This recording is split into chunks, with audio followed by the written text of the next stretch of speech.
You want to go to Bob Cusack on this, the Hill editor-in-chief. Always learn a lot talking to Bob, so Bob, don't let me down now.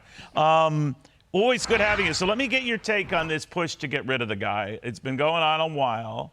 The administration has quickly turned around the fact, but the migrants entering the United States have gone down dramatically now.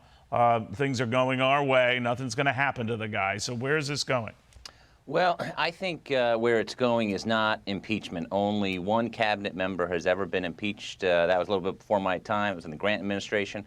I don't think that's going to happen because Republicans don't have the votes. Remember, they have a slim majority in the House. So there have been a number of bills that would impeach Mayorkas. I think it's more likely that Republicans eventually, after setting the groundwork and doing some hearings, I think maybe a no-confidence vote. Senator Roger Marshall in the Senate has introduced such a measure, and maybe that could be a compromise in the House, Neil.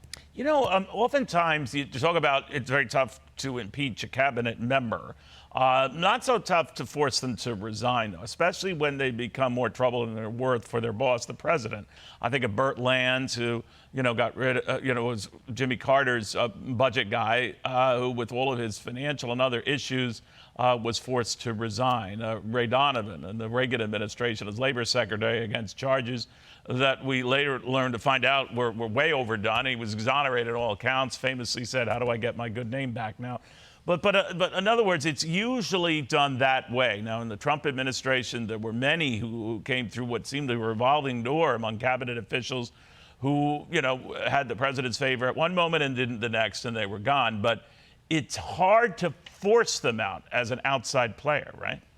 It is. And once you have members of your own team, so let's say if you had a number of Democrats saying that Mayorkas should resign, then he would be in real trouble. But right now, he has the president's confidence. At the same time, Neil, when you look at border politics, I mean, this is an issue that does not play to the president's strength. It's something that could cost him a second term. So let's see where, what people think of Mayorkas in a year. But right now, I expect him to stay on, but he's going to be grilled repeatedly throughout this year and into next. And ironically, what things might be looking a tad better at the border right now, that's what the administration is crowing about.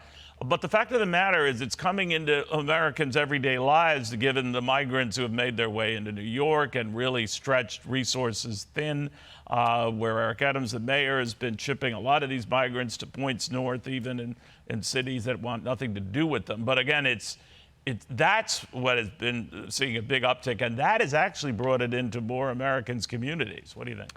Yeah, I think Democrats in the White House should be very careful about crowing about anything about the border. I think it's risky politics when you're crowing about the stock market or the border that can change very quickly. So, this is something that is, Mayorkas has been very combative with Republicans. But you mentioned Eric Adams, and that's one to watch. Eric Adams and the White House on the border in particular have not gotten along. And those are the Democrats to watch as far as what they say about Mayorkas and his leadership. And it's no coincidence, Neil, that after Republicans won the House, well, then President Biden went to the border. That was not just something that was planned. It was planned after Republicans got the Speaker's gavel. I'm curious what you make of this trip on the part of the president now to Philadelphia. That's the kickoff to his campaign. He announced, I think, more than 53 days ago, now going to Philadelphia. This early endorsement of the AFL-CIO, that's not a shocker or a Fox alert that the AFL-CIO is backing the Democratic candidate, but it is the earliest. They have a lot of resources, a lot of money. They did the last go-round and the go-round before that. What do you make of this? Well, getting the endorsement for a Democrat, as you mentioned, Neil, from the AFL-CIO executives, well, that's not hard. Getting the support of a good, overwhelming majority of their rank and file, that's what Democrats have to worry about. That's where Republicans, and in particular former President Trump, has attracted a lot of blue-collar votes. So that's where unions have to be concerned. Yes, they're going to endorse Biden, but are they going to get their troops out to support him as much as unions supported prior Democrats? There's no doubt AFL-CIO, and they have praised Biden, said he's the best president they've ever worked with, but that remains to be seen. It seems to be a wasted effort on the part of those who are pushing the president to debate. No president worth his salt is going to risk doing that with some of these challengers to him, beginning with Robert F. Kennedy Jr., Marianne Williamson, et cetera. What do you make of that? I mean, you hear this called debate, debate, debate, but, you know, I heard the same thing with Ted Kennedy, his forces in 1980 with Jimmy Carter, with Gerald Ford, the incumbent president, with Ronald Reagan challenging him in 1976. It never comes to pass.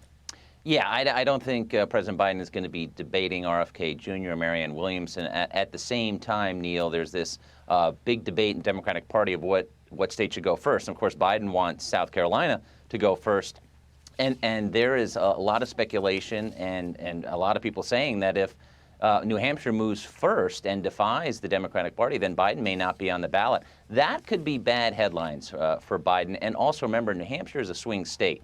So that could hurt him in the general. That's one to watch over the next several months. But I agree with you, Neil. President Biden is not going to be doing any debates, certainly in the primary. Got it. Thank you, my friend. Bob Cusack. I'm Steve Doocy. I'm Brian Kilmeade. And I'm Ainsley Earhart. And click here to subscribe to the Fox News YouTube page to catch our hottest interviews and most compelling analysis.